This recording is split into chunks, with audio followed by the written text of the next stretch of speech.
Smith machine incline bench press, okay? Now, when we're setting ourselves up on the Smith machine, we already have the bench set up.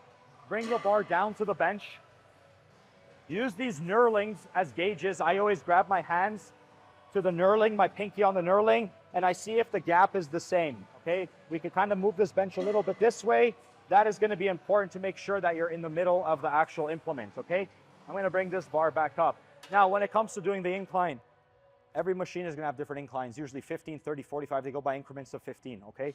We usually recommend anywhere between 15 to 45. Once we start going higher than 45, then the bias actually shifts from more pecs to more of actual delts being emphasized, because you're lining up the actual force of where the weight is coming from with the muscle. The muscle facing essentially the weight, so it's going to be more delts. So we're going to have Haley lay back here. Same setup as with any other bench press, making sure that her hand placement 90 degrees, right? Obviously we're facing this the opposite way, but when you're looking at yourself in the mirror, 90 degrees, right?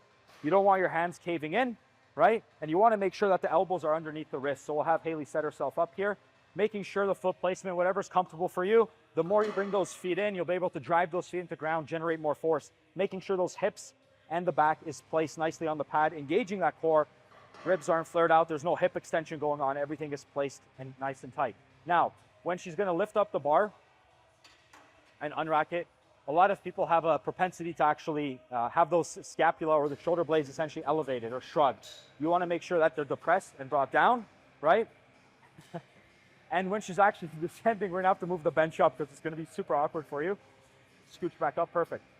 So once those shoulder blades are locked in, everything's lined up, you want to make sure that when the bar is descending, it's going to be pretty much coming down to your pecs. So you might have to find that perfect placement for you. You don't want it too low. You don't want it too high. You pretty much want it at your nipple line. A little bit under, a little bit above is perfectly fine. Now, as she's going to be pressing the weight up, obviously it's a fixed bar, but you always want to imagine as if you're trying to rip that bar together and trying to get those biceps to touch. That'll allow you to get a better contraction for the pecs. As she is descending, she's almost imagining like she's ripping the bar apart, although she can't do that. But if you have that mental cue, that'll allow you to get a better stretch, and ensuring that she's emphasizing a big chest in the bottom position. That'll get you a couple extra degrees of actual stretch, which is what we want.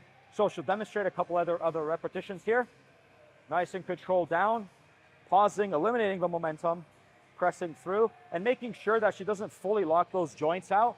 She has a slight bend in those joints to keep the tension on the muscles, not the joints, especially when the weight gets heavier. That is going to be your incline Smith machine press.